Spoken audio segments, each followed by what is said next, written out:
Good morning. Welcome. I'm not Fred Legere. I'm Herbert Loud. I'm a little taller than he is, but he's more godly than I am. But I'm taking his place today as he's out of town. So I'd like to welcome everyone on behalf of our congregation, those who are here and those who may be participating online, and also on behalf of our session and our pastor, Jim Mitchell. I'd like to make a few announcements to begin. Elaine Reed has an announcement she'd like to make.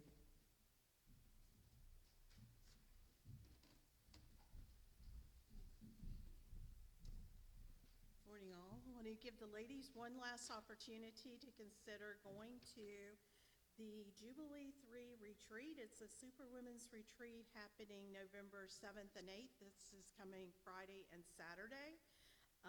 The schedule begins at Bon Clarkin at the dining hall at 6 p.m. for dinner, and then our first speaker will be speaking at 7 p.m., which happens to be the wife of our guest today.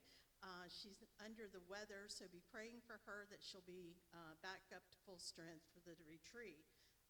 Our speakers, along with Gillian is Suzanne Ellers and Margaret Cotton. So I've heard two of these women speak, and I'm sure all three are excellent. The name of the retreat is Jubilee 3, and when I announced it previously, somebody said, well, why is that? So I wanted to explain that a little bit today. So if you recall, in Leviticus, the word Jubilee is introduced to us as the 50th year. And in 1875, Mary Galloway went into the mission field, and in 1925, which was 50 years later, was the first Jubilee birthday celebration.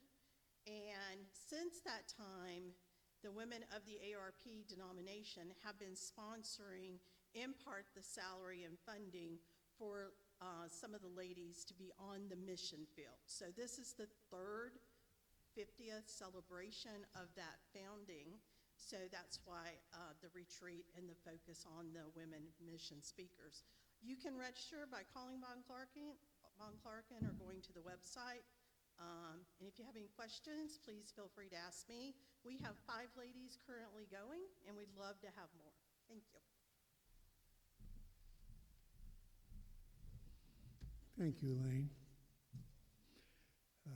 Last Sunday, we celebrated Reformation Day, and the discipleship ministry team would just like to thank everyone who helped out and participated.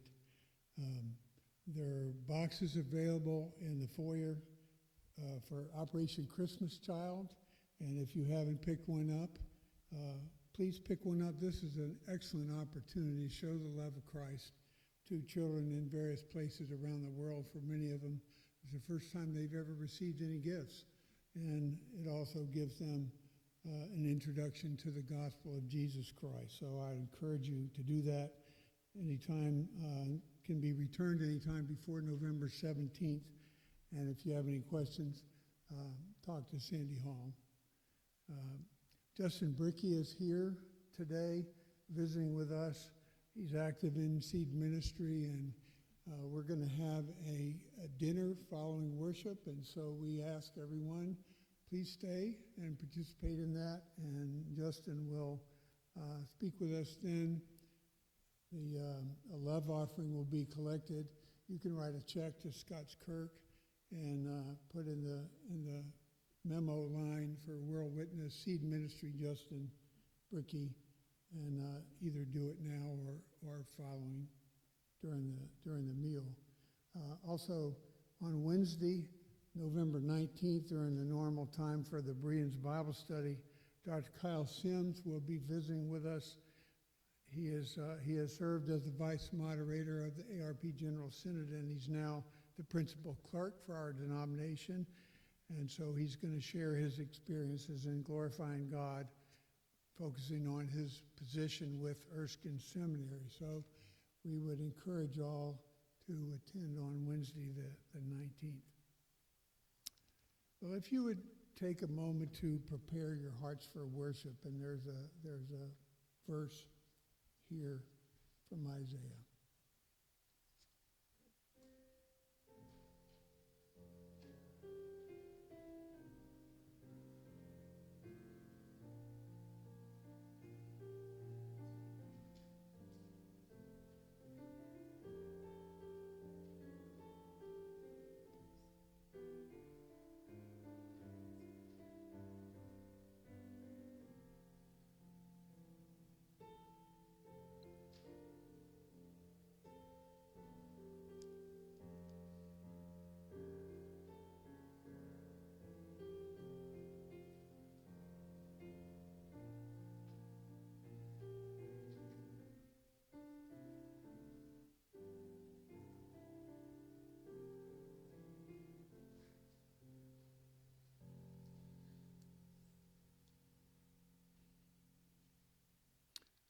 Why do we do a call to worship?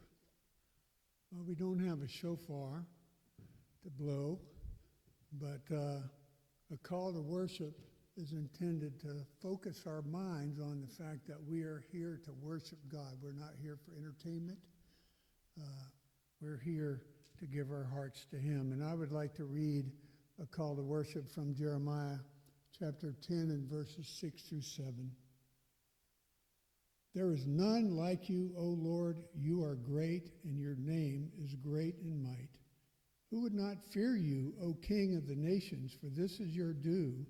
For among all the wise ones of the nations, and in all their kingdoms, there is none like you. This is the God that we have come to worship. And so let's stand and sing together His praise from Trinity Hymnal number 8, Mighty God, While Angels Bless You.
Let us pray.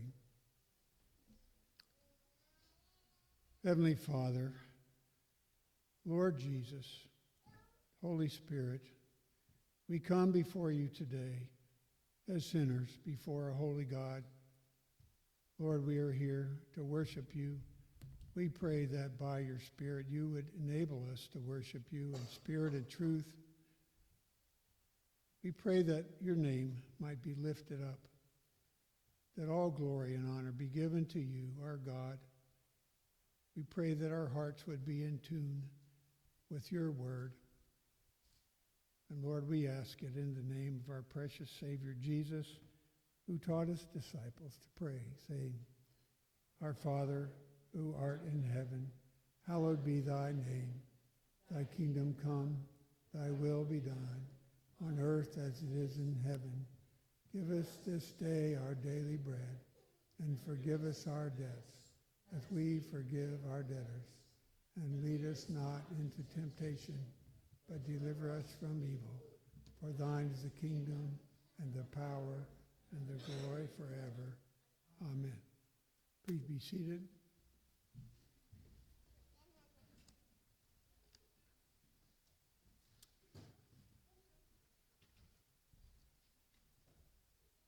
Again, as sinners before a holy God, we come to confess our sin, but because we have a gracious and merciful God, he will pardon us from our sins when we confess them. So let's read the confession of sin together. Merciful Lord, we confess that with us there is an abundance of sin, but in you there is the fullness of righteousness and abundance of mercy. We are spiritually poor, but you are rich, and in Jesus Christ came to be merciful to the poor. Strengthen our faith and trust in you. We are empty vessels that need to be filled. Fill us. We are weak in faith. Strengthen us. We are cold in love. Warm us and make our hearts fervent for you, that our love may go out to one another and to our neighbors through Jesus Christ our Lord. Amen. And God offers us forgiveness. Our assurance of pardon is from Romans chapter 3, verses 21 to 26. But now the righteousness of God has been manifested apart from the law, although the law and the prophets bear witness to it, the righteousness of God through faith in Jesus Christ for all who believe. For there is no distinction, for all have sinned and fall short of the glory of God, and are justified by his grace as a gift through the redemption that is in Christ Jesus, whom God put forward as a propitiation by his blood to be received by faith. This was to show God's righteousness, because in his divine forbearance he had passed over former sins. It was to show his righteousness at the present time, so that he might be just and the justifier of the one who has faith in Jesus. Well, let's stand and read together our confession of faith. This is taken from chapter 37 of the French Confession of Faith in 1559. We believe, as has been said, that in the Lord's Supper, as well as in baptism, God gives us really and in fact that which he there sets forth to us, and that consequently with these signs is given the true possession and enjoyment of that which they present to us. And thus all who bring a pure faith like a vessel to the sacred table of Christ receive truly that of which it is a sign, for the body and the blood of Jesus Christ give food and drink to the soul, no less than bread and wine nourish the body. Please be seated. Will the children please come forward for the children's sermon by Elder Joel Reed.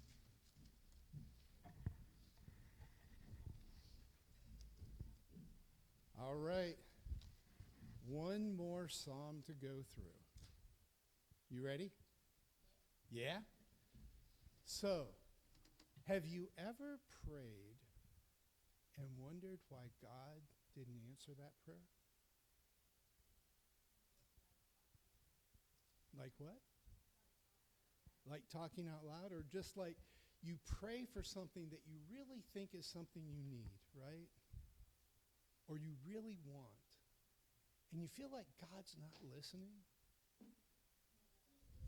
But he is, isn't he? He is. And I want you to listen to the psalmist in this psalm. He struggles because he prays fervently for something. And yet he feels like God isn't listening, but he knows in his heart that God hears him. We want to remember that God gives us what we need when we need it. He always hears us. He loves to hear us. But we always have to remember he really does hear us even when we think he doesn't. Let's pray. Dear Heavenly Father, we do thank you that you hear us, that you ask us to come before you in prayer. Remind us, Lord, that all things happen according to your will, that even if we don't think you hear us, you do. In Jesus' name we pray. Amen.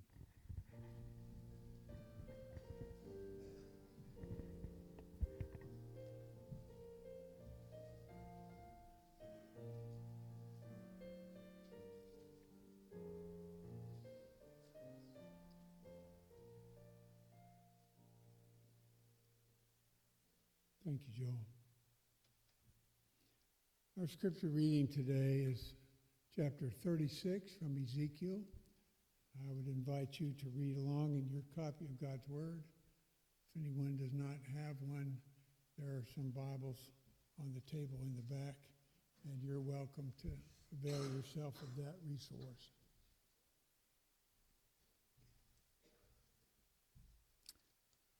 This is entitled in my version, A Prophecy to the Mountains of Israel. And you, son of man, prophesy to the mountains of Israel and say, O mountains of Israel, hear the word of the Lord. Thus says the Lord God, because the enemy said of you, Aha, and the ancient heights have become our possession, therefore prophesy and say, Thus says the Lord God, precisely because they made you desolate and crushed you from all sides, so that you became the possession of the rest of the nations, and you became the talk and evil gossip of the people. Therefore, O mountains of Israel, hear the word of the Lord God. Thus says the Lord God to the mountains and the hills, the ravines and the valleys, the desolate wastes and deserted cities, which have become a prey and derision to the rest of the nations all around. Therefore, thus says the Lord God, surely I have spoken in my hot jealousy against the rest of the nations and against all Edom, who gave my land to themselves as a possession with wholehearted joy and utter contempt, that they might make its pasture lands a prey. Therefore prophesy concerning the land of Israel, and say to the mountains and hills, to the ravines and valleys, Thus says the Lord God, Behold, I have spoken in my jealous wrath, because you have suffered the reproach of the nations. Therefore, thus says the Lord God, I swear that the nations that are all around you shall themselves suffer reproach. But you, O mountains of Israel, shall shoot forth your branches and yield your fruit to my people Israel, for they will soon come home. For behold, I am for you, and I will turn to you, and you shall be tilled and sown. And I will multiply people on you, the whole house of Israel, all of it. The cities shall be inhabited, and the waste places rebuilt. And I will multiply on you man and beast, and they shall multiply and be fruitful. And I will cause you to be inhabited as in your former times, and will do more good to you than ever before. Then you will know that I am the Lord. I will let people walk on you, even my people Israel. And they shall possess you, and you shall be their inheritance, and you shall no longer bereave them of children. Thus says the Lord God, because they say to you, You devour people, and you bereave your nation of children, therefore you shall no longer devour people, and no longer bereave your nation of children, declares the Lord God. And I will not let you hear any more the reproach of the nations, and you shall no longer bear the disgrace of the peoples, and no longer cause your nation to stumble, declares the Lord God. The word of the Lord came to me, Son of man, when the house of Israel lived in their own land, they defiled it by their ways and their deeds. Their ways before me were like the uncleanness of a woman in her menstrual impurity. So I poured out my wrath upon them for the blood that they had shed in the land, for the idols with which they had defiled it. I scattered them among the nations, and they were dispersed throughout the countries. In accordance with their ways and their deeds, I judged them. But when they came to the nations, wherever they came, they profaned my holy name, and that people said of them, these are the people of the Lord, and yet they had to go out of his land. But I had concern for my holy name, which the house of Israel had profaned among the nations to which they came. Therefore say to the house of Israel, thus says the Lord God, it is not for your sake, O house of Israel, that I am about to act, but for the sake of my holy name, which you have profaned among the nations to which you came. And I will vindicate the holiness of my great name, which has been profaned among the nations, and which you have profaned among them. And the nations will know that I am the Lord, declares the Lord God, when through you I vindicate my holiness before their eyes. I will take you from the nations and gather you from all the countries and bring you into your own land. I will sprinkle clean water on you, and you shall be clean from all your uncleannesses, and from all your idols I will cleanse you. And I will give you a new heart, and a new spirit I will put within you. And I will remove the heart of stone from your flesh and give you a heart of flesh. And I will put my spirit within you and cause you to walk in my statutes and be careful to obey my rules. You shall dwell in the land that I gave to your fathers, and you shall be my people, and I will be your God. And I will deliver you from all your uncleannesses. And I will summon the grain and make it abundant, and lay no famine upon you. I will make the fruit of the tree and the increase of the field abundant, that you may never again suffer the disgrace of famine among the nations. Then you will remember your evil ways and your deeds that were not good, and you will loathe yourselves for your iniquities and your abominations. It is not for your sake that I will act, declares the Lord God. Let that be known to you. Be ashamed and confounded for your ways, O house of Israel. Thus says the Lord God, on the day that I cleanse you from all your iniquities, I will cause the cities to be inhabited, and the waste places shall be rebuilt, and the land that was desolate shall be tilled instead of being the desolation that it was in the sight of all who pass by. And they will say, this land that was desolate has become like the Garden of Eden, and the waste, desolate, and ruined cities are now fortified and inhabited. Then the nations that are left all around you shall know that I am the Lord. I have rebuilt the ruined places and replanted that which was desolate. I am the Lord. I have spoken, and I will do it.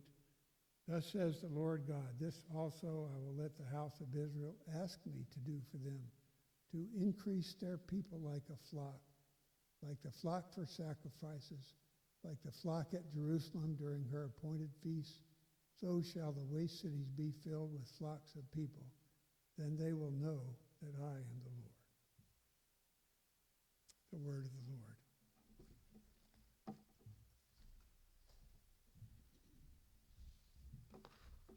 And let us go before our great God once again in prayer.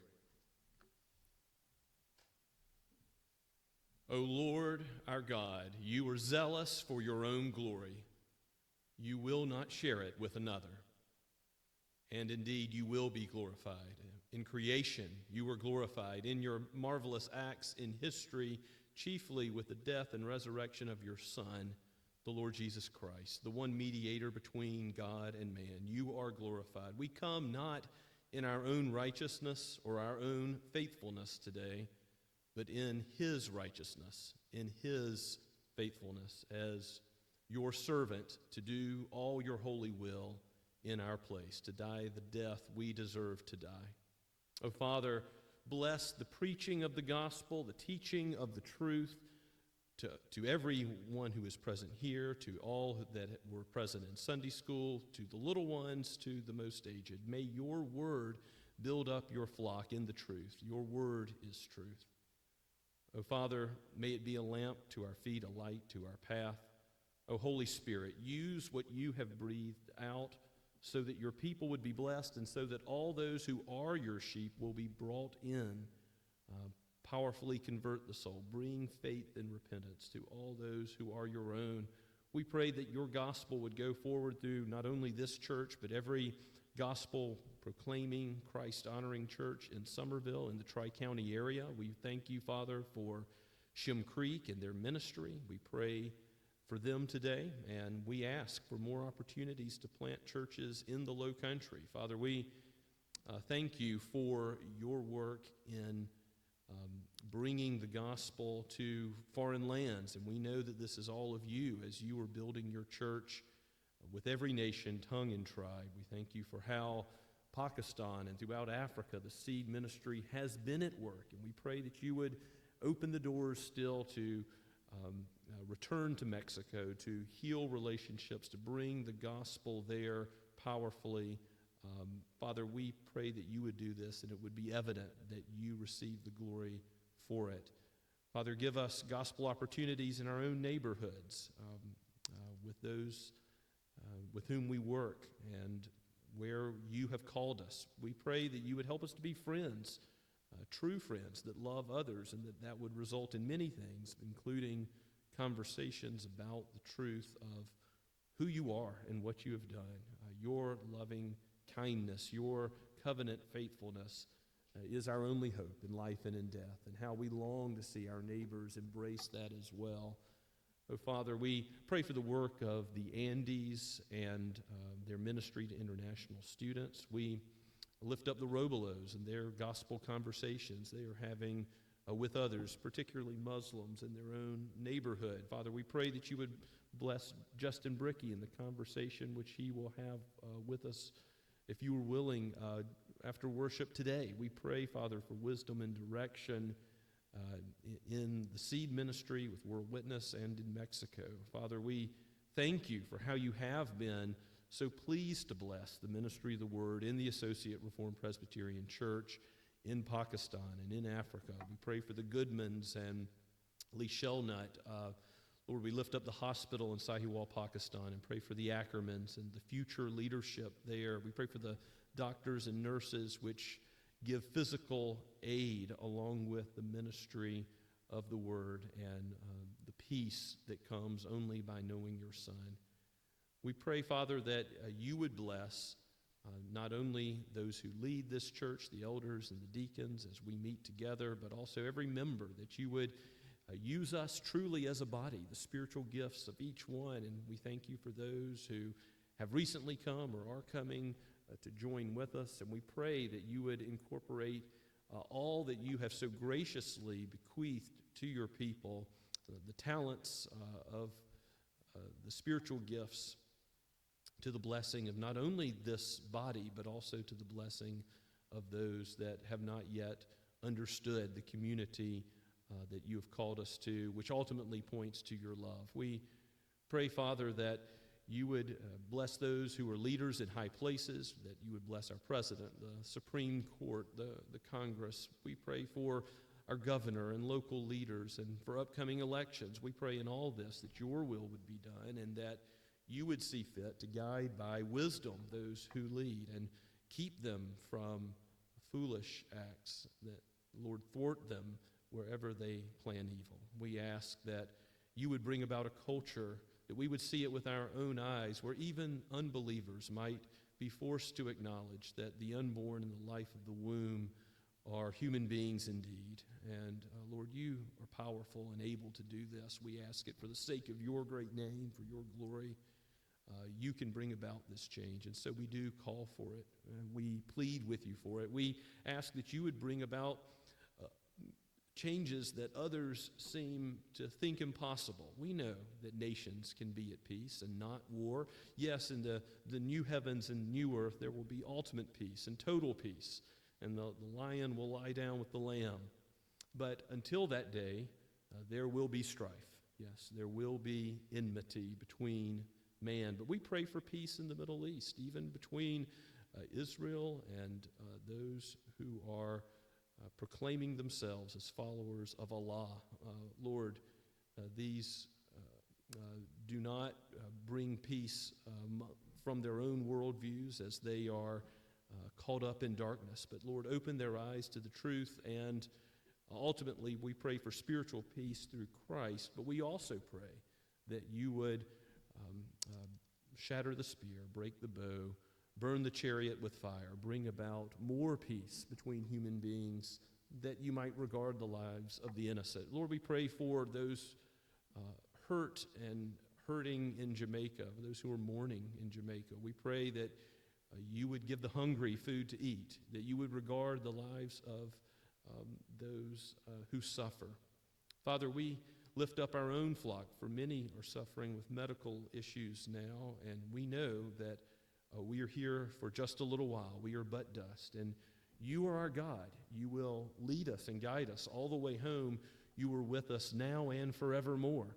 And so for your name's sake and for the beauty of your love to be made known, we pray that you would be close to each of your servants, that you would give comfort by your Holy Spirit, and if it be your will, Lord, change our circumstances, and in your timing, take us home to the presence of your glory and the fullness of knowing your face in the light of your presence.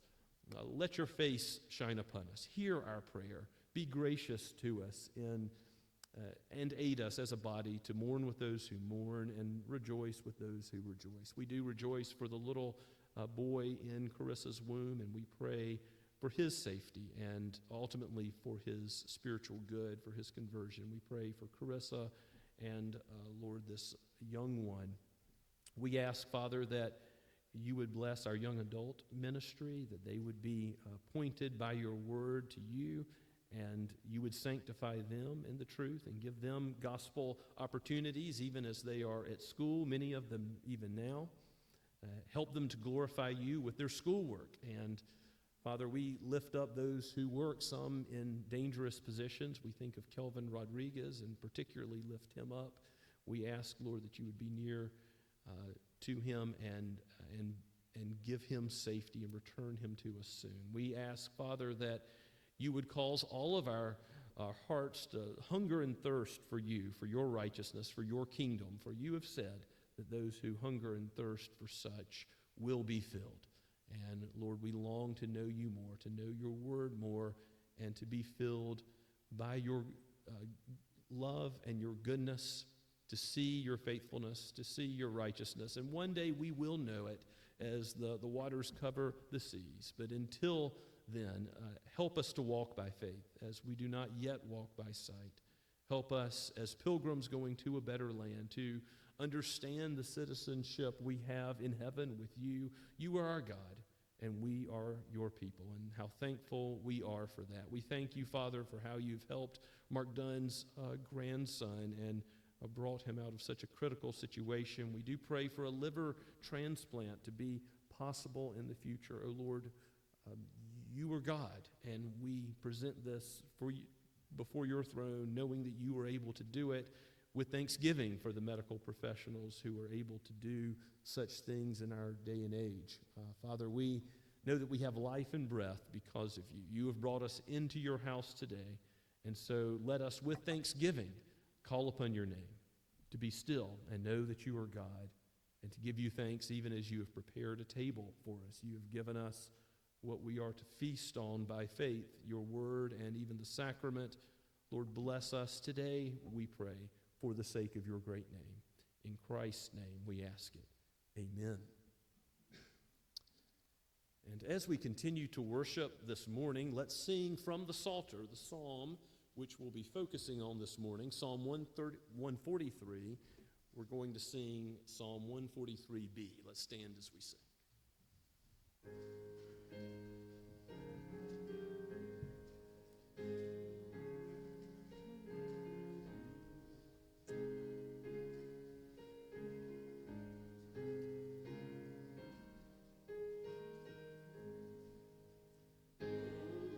Lord,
Let's pray together. Almighty God, hallelujah, hallelujah, hallelujah. You are our God, and you are so wonderful. You gave your Son for us. You gave us the mission field that we're welcoming Mr. Bricky on today. We ask you also that you would make us each missionaries in our own way. Help us to be courageous, to not shrink from professing your love for us. You are mighty, Heavenly Father. We thank you for your Son. We thank you for so many things. We ask you to bless these tithes that we have, Lord. They are meager, but they are what we have. We thank you for the ones you gave us, and we thank you for the blessings that are to come that have nothing to do with money. Help us to be generous. Help us to be your people in everything we do and think and say. In the name of Christ we pray. Amen. And you can be seated.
Please be seated and take your copy of God's Word and turn with me to Psalm 143. This is our final psalm in the series for now. If you do have time this Lord's Day, I would encourage you to read the fireworks of praise that conclude the Psalter. The final psalms all being psalms of praise, particularly the last 5. But from 140 to 143, you have psalms of lament. Now, this psalm of lament is also classified traditionally, classically, as a penitential psalm, a psalm of faith and repentance, acknowledging the psalmist does his own sinfulness and looking to God as his source of salvation. So there are lament factors, and you'll see if you look at the other psalms from 140 to 143, for example, 142 is clearly when David was in the cave by the superscription in the time of Saul. Maybe this is in the same time period, maybe in some other point of David's life. He had many enemies, many problems, many troubles, and yet ultimately it relates to Christ as a psalm of lament because Christ had the deepest woe and agony and trouble on behalf of his people that he experienced for us. So we're going to see how this beautiful psalm will relate to Christ in some important ways, but it also relates to David, and it relates to us in our struggles as human beings. Have you ever had something happen, a trial, an affliction by enemies, where you are paralyzed, stupefied by that trial. And perhaps when it rains, it pours. It's more than one thing. It's many things together. Well, that's the kind of thing that's in view with David in this psalm. And you can divide it into two halves. There is a Selah in verse 6. Really, the first 6 verses give us the situation and how David is focusing on who God is, his character, his attributes, and what he has done in history, so that he has confidence to ask in the latter verses 7 through 12. After the Selah, David asks, he pleads, he petitions the Lord for help and deliverance. And so we'll talk about what that looks like and why David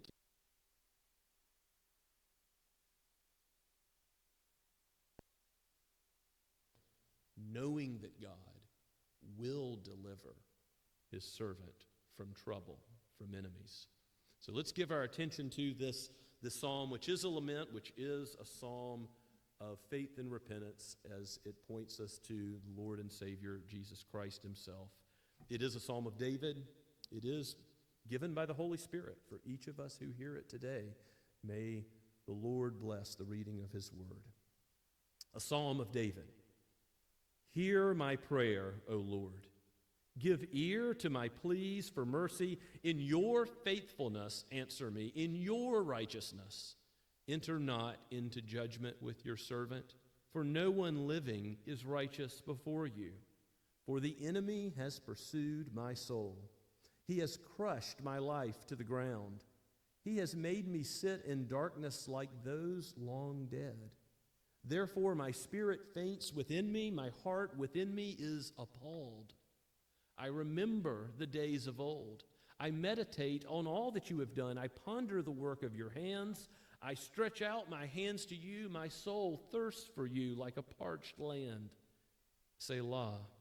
Answer me quickly, O Lord. My spirit fails. Hide not your face from me, lest I be like those who go down to the pit. Let me hear in the morning of your steadfast love, for in you I trust. Make me know the way I should go, for to you I lift up my soul. Deliver me from my enemies, O Lord. I have fled to you for refuge. Teach me to do your will, for you are my God. Let your good spirit lead me on level ground. For your name's sake, O Lord, preserve my life. In your righteousness, bring my soul out of trouble, and in your steadfast love, you will cut off my enemies, and you will destroy all the adversaries of my soul, for I am your servant. Amen. Let us ask the Spirit's help. O good and holy Spirit of God, you have given this word so that we might know how to cry out to you in times of trouble, for deliverance, for guidance, and also as sinners before a holy God. May you point us to Christ, the one who has gone through the darkness of Gethsemane and Golgotha, who has borne our sins, who has taken on the wrath that we deserved as our sentence, and who has atoned for us, living out the righteous life that we have failed to live. O Lord, show us Jesus, that we might embrace him by faith, and we might live according to his word. We pray all this in his holy name. Amen. Whatever the difficult situation that David faces, maybe it was Saul, maybe it was Absalom, maybe it was others, he prays, crying out to be heard. Hear my prayer, O Lord, verse 1 says, using God's covenant name. And he reasons that God, in his steadfast love, remember Psalm 136, where we thought about God's steadfast love 26 times with David, the covenant love of God. David reasons that because of who God is and because of his faithfulness and his zeal for his own glory, which we couldn't miss in Ezekiel 36 today, could we not? God is zealous for his own glory, and he does many things, for that being the ultimate reason When we pray, we ought to keep in mind that these are the ways in which we can argue and reason with God. Argue not in a contentious sense, but give petitions before the Lord, knowing that He responds to a logic that ultimately has His glory, His kingdom at heart. So hear my prayer, O Lord. Give ear to my pleas for mercy. And then David's not going to talk about himself. He's going to talk about who? The Lord. In your faithfulness, answer me. In your righteousness. And he's going to speak of enemies, so he's ultimately going to think of God's ultimate righteousness in the sense of judgment against sin, against those who oppose His people, who oppose His kingdom. And when David thinks about the trouble he's in, it does cause him to reflect on his own sinfulness. Because if he's calling on God and His righteousness, what potential problem does that bring up for each of us who are sinners? He says famously, you hear the echo of Romans 3:20 here, enter not into judgment with your servant, for no one living is righteous before you. There are none righteous, no, not even one. It is the case that David is aware of his own sinfulness. Even as he cries out to God for judgment on enemies and escape for his own soul, he cries out with a knowledge of his own sinfulness, and he understands that if he got what he deserved, it would be death, it would be wrath, it would be separation from God. But he says that he is God's servant more than once in the psalm in verse 2, and he concludes with that very phrase, I am your servant. Now, who's the ultimate servant?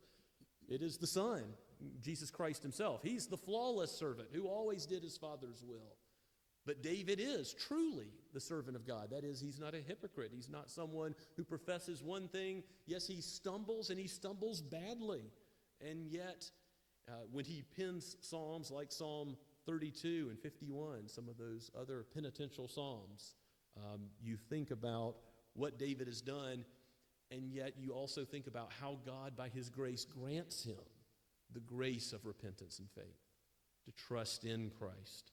And so David comes as one who truly does trust, who truly is the servant of the Lord, even as he acknowledges his own sinfulness. And here's his problem outlined in verse 3. For the enemy has pursued my soul. The enemy, ultimately, maybe a human enemy, but who do we have ultimately pursuing our soul? The evil one. Deliver us from evil in the Lord's Prayer. Maybe deliver us from the evil one.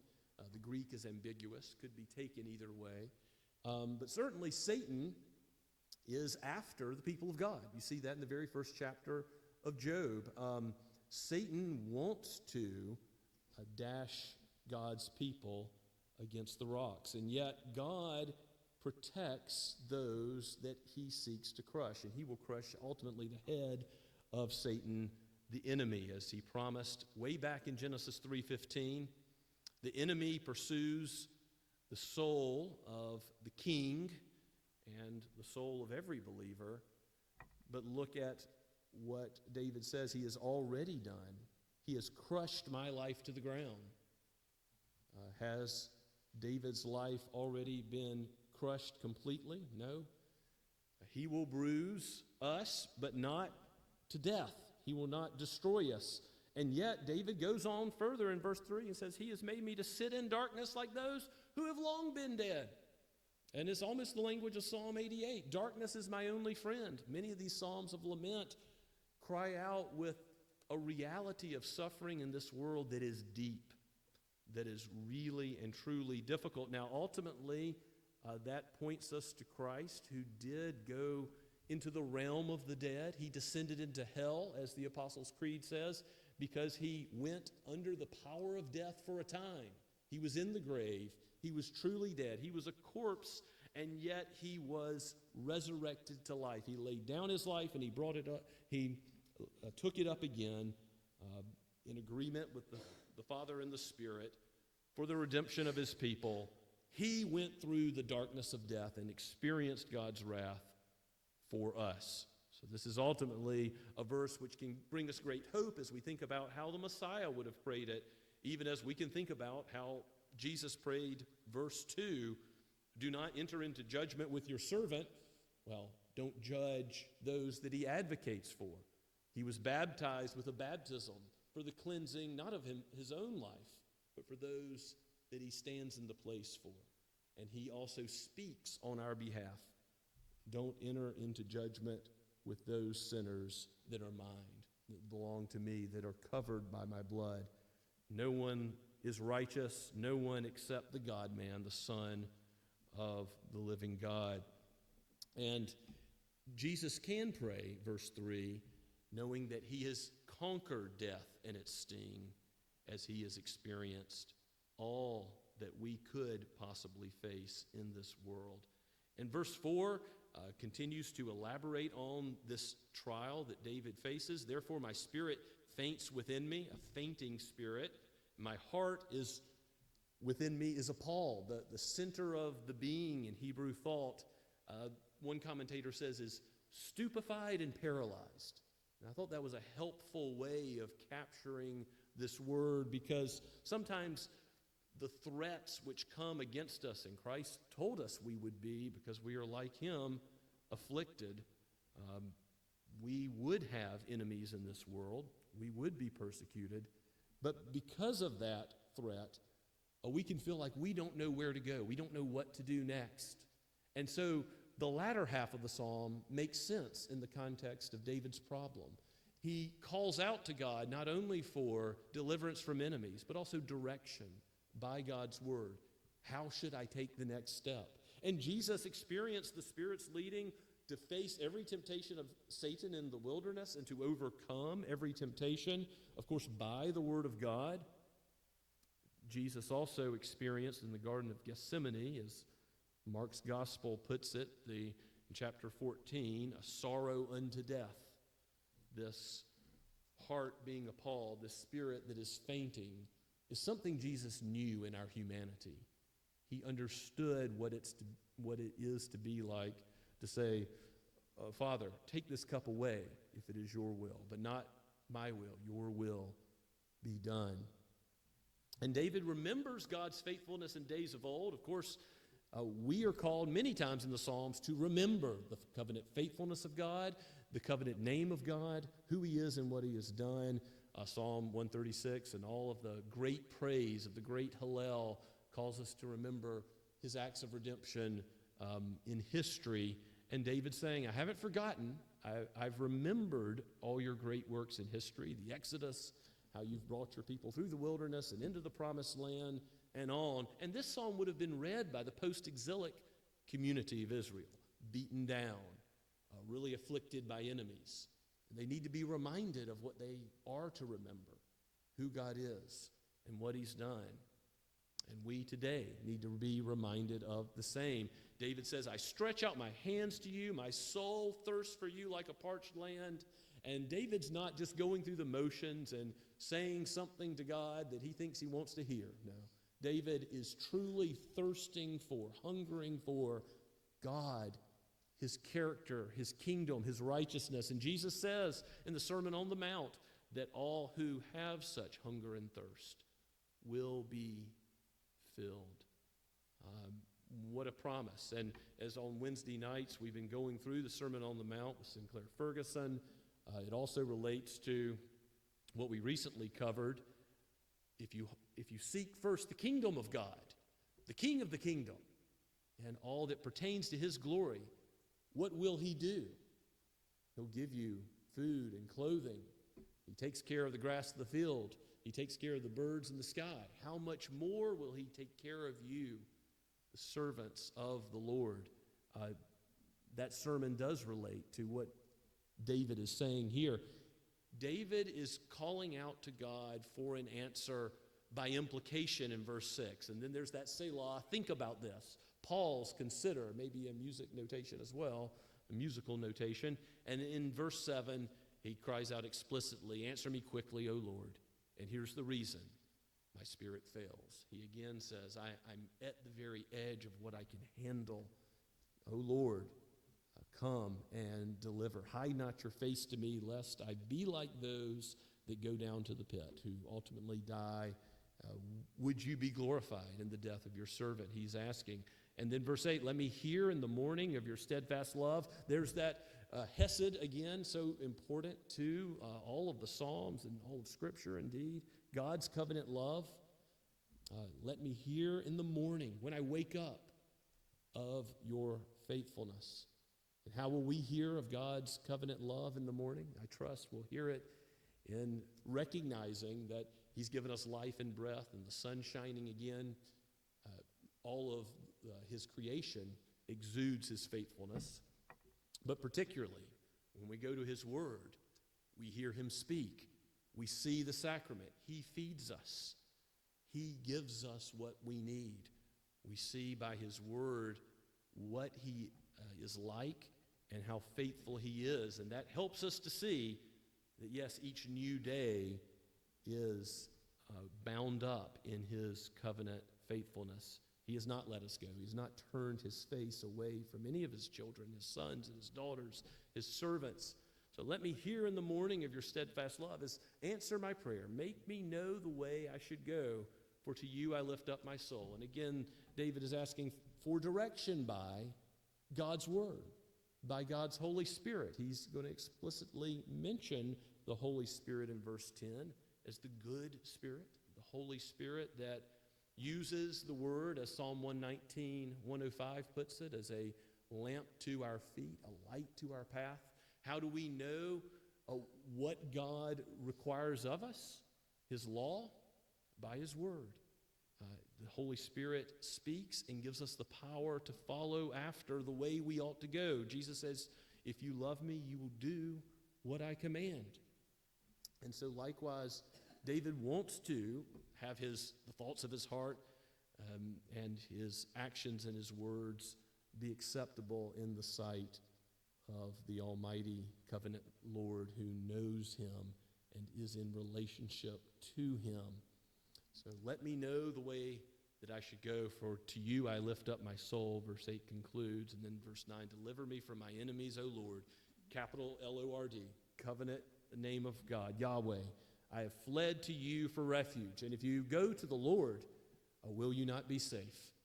He is the rock, the fortress. Again and again, the Psalms use these terms. And we sang, Mighty Fortress is our God last week on Reformation Day, thinking about Psalm 46, made famous by Luther. And in one of those verses, it says, and though this world is with devils filled, the evil one, the forces of darkness, other human beings afflicting God's people, though this world is with devils filled, ultimately Christ will fell him with one little word.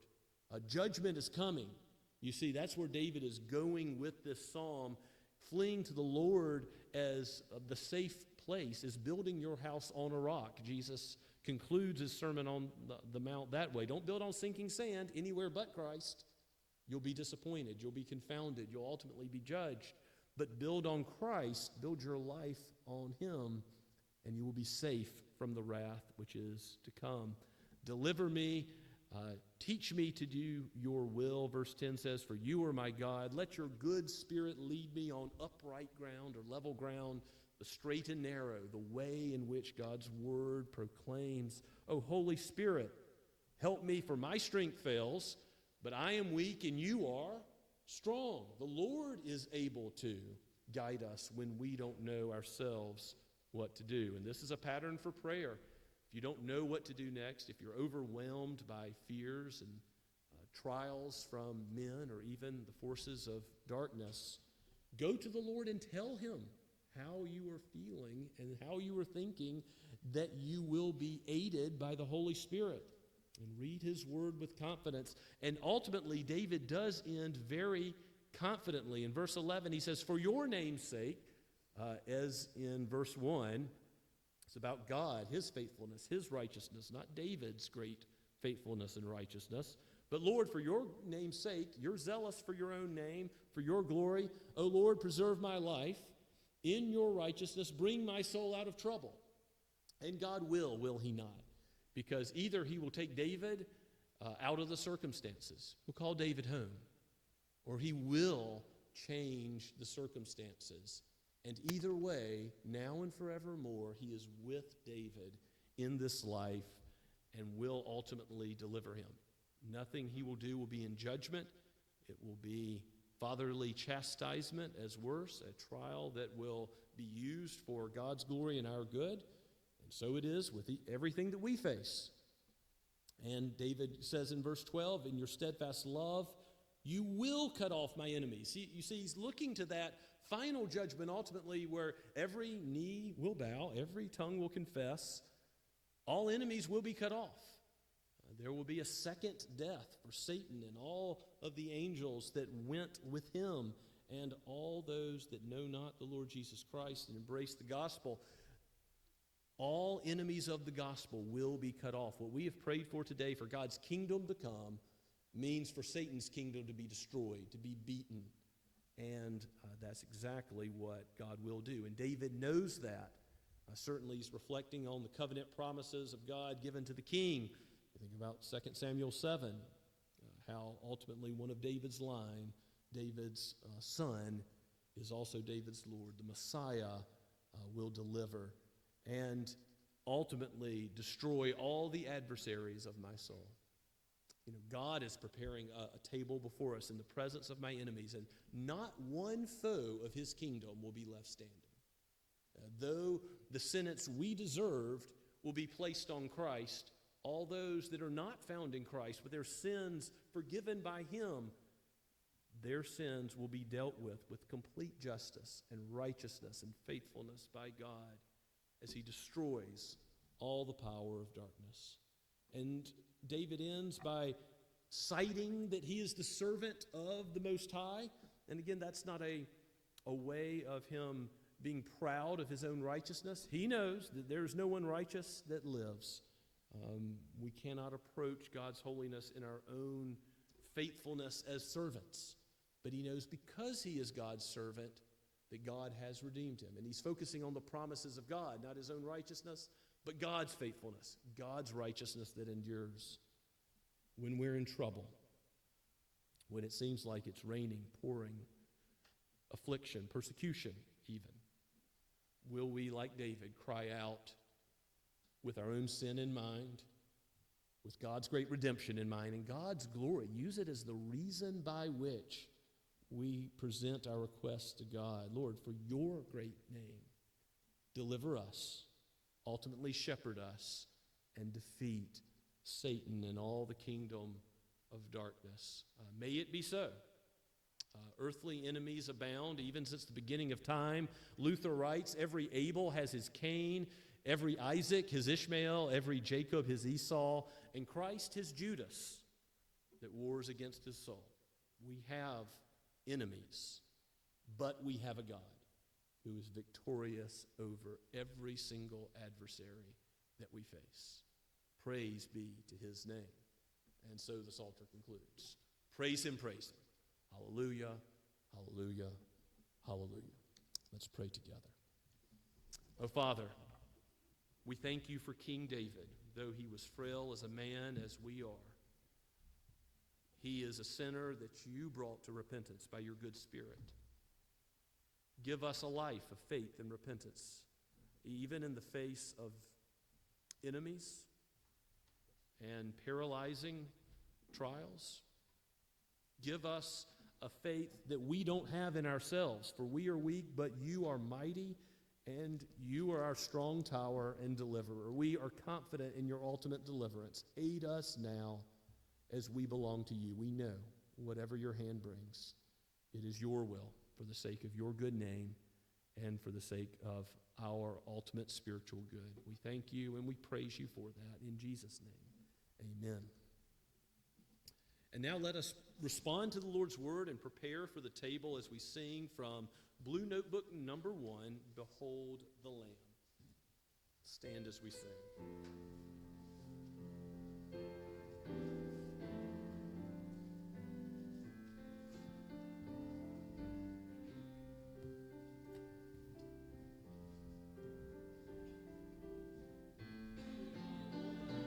There's our sins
Please be seated.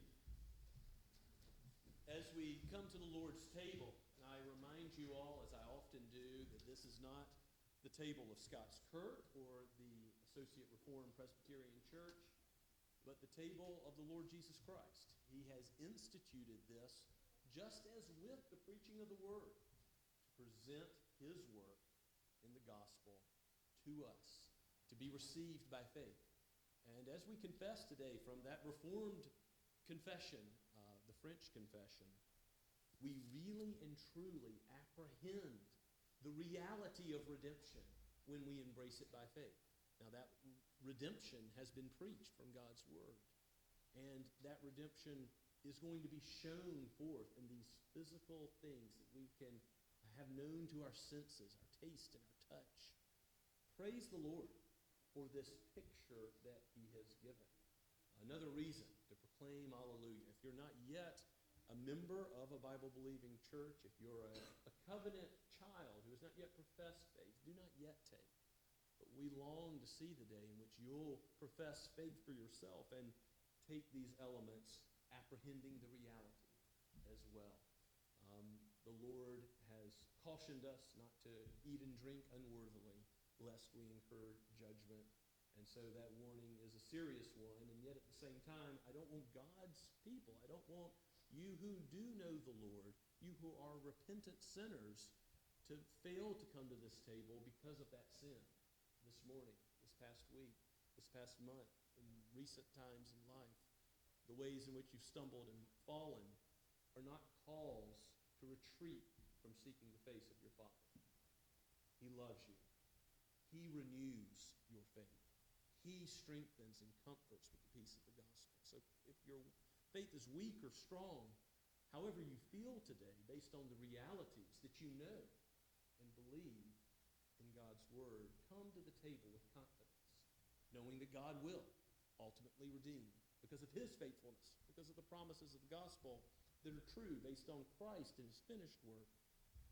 And do not look at yourself, but look to the Savior. I come with the words of institution that Paul gave in 1 Corinthians 11 this morning, and I read them anew so that we will be reminded that this is God's intention through Christ to bless each of us by His presence in the sacrament. Paul writes, the Spirit breathes out from 1 Corinthians 11:23, "For I received from the Lord what I also delivered to you, that the Lord Jesus, on the night when He was betrayed, took bread, and when He had given thanks, He broke it and said, 'This is my body, which is for you. Do this in remembrance of me.' In the same way also He took the cup after supper, saying, 'This cup is the new covenant in my blood.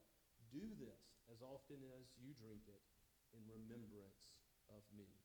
For as often as you eat this bread and drink the cup, you proclaim the Lord's death until He comes." Let's pray together. Our gracious Heavenly Father, take these common elements and sanctify them for a holy use, that we might see clearly your love for us in the Son's coming as a human being and undergoing every temptation and successfully living out what Adam did not, what Israel did not, what we have not. All are sinners except this one, the God-man. And Lord, we thank you that your good Spirit applies His death and resurrection to us. We are united to Him by faith. May that reality be something we are conscious of and worship you for even now as we partake of this meal. We pray this to the sake of your praise, your glory, in the name of Christ. Amen.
Believer in the Lord Jesus Christ, will you ever be deserted to utter darkness and despair by your Lord? No. He underwent that darkness for you. May praise be to his glorious name. Eat and be thankful.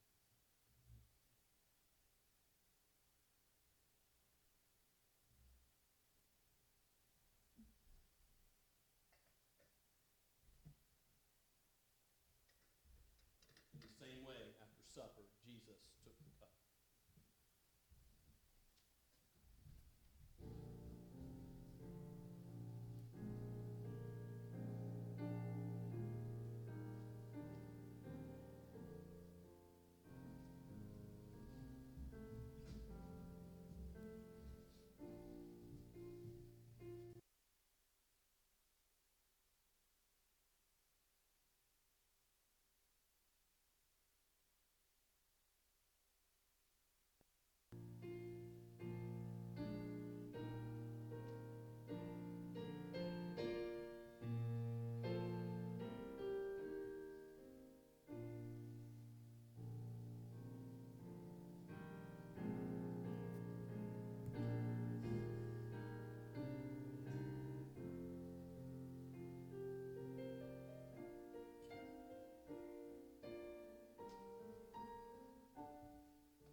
Will God ever turn his face away from his own sons and daughters as we approach by faith in the Lord Jesus Christ? The Lord Jesus Christ was forsaken on the cross. The face of God the Father was turned away from his own Son so that we might receive the blessing, the light of his face, forever and ever. Hallelujah. Praise his name. Be thankful.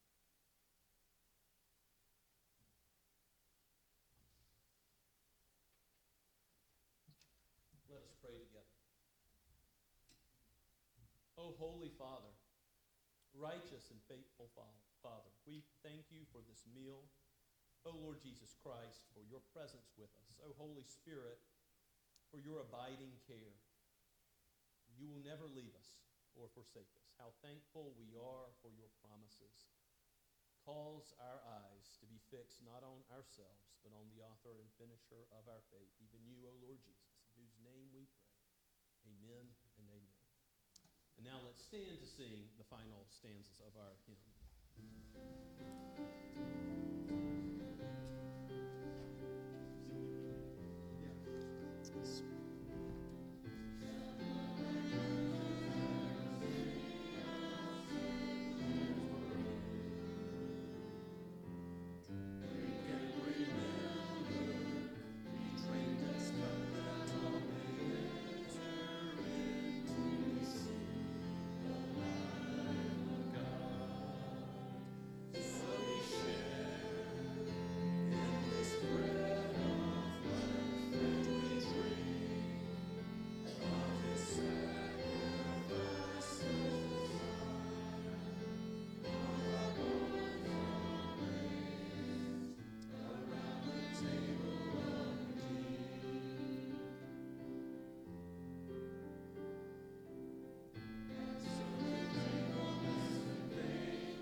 Until we reach that great marriage supper of the Lamb, go with God's blessing. Now may the God of peace, who brought again from the dead our Lord Jesus, the great shepherd of the sheep, by the blood of the eternal covenant, equip you with everything good that you may do his will, working in us that which is pleasing in his sight, through Jesus Christ, to whom be glory forever and ever. Amen.